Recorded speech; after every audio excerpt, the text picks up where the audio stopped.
Is it true that the Ukraine minerals deal is about to be signed in the next 24 hours or so? There's some reports saying that. And if it's true, has the deal changed at all from the last time we heard about it? Well, I'll ask Scott to answer the question because he's responsible for it. Yeah, our side's ready to sign. Ukrainians decided last night to make some last-minute changes. We're sure that they will reconsider that, and we are ready to sign this afternoon if they are. Can you talk about those last-minute changes? What was removed or put in its place? Nothing's been removed. It's the same agreement that we agreed to on the weekend. No changes on our side. Just to put that in perspective, that when I came here, I said, how much money have we given to Ukraine?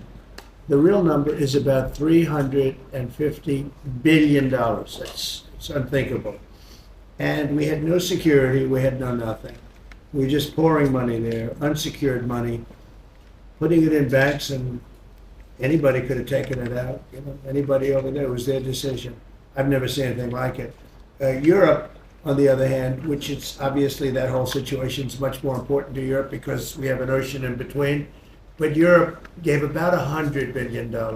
It's a lot of money. It's a big sacrifice they made also. But they gave much less than we did.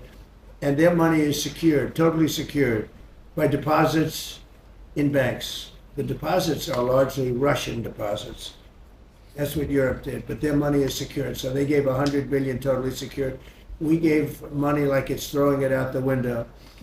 And it was done by Biden, and this is Biden's war. This isn't Trump's war. I'm trying to get out. And more than the money, they're losing about 5,000 young Russian and Ukrainian soldiers a week, mostly. There's some people also being killed in towns where missiles should not have been shot, small cities and towns. But we are trying to save the lives of about 5,000 young, mostly soldiers, that are losing their lives a week. I see satellite photos, probably off one of his satellites, come to think of it. But I see satellite photos every week of fields with arms and heads and legs scattered all over. It's a violent, violent, horrible situation. And more important than the money, I want to save the lives of people from other countries that are dying so stupidly, so needlessly, and they're dying. But I said, what are we doing? How did we get into this war? It would have never happened if I were president. Everybody knows, and it didn't happen for 4 years. Wasn't even thought of. I discussed it with President Putin a lot. Ukraine was the apple of his eye, but there was no way he was going to do anything. Zero chance. And I said, you know, we feel foolish. The Europeans are putting up money. It's totally secure. They get the money back. We're putting up much more money. We have absolutely nothing. And I didn't want to make a complicated deal. I didn't want to make a deal that couldn't be made because Ukraine doesn't have very much money. They're going through a very bad period of time. It's been brutal.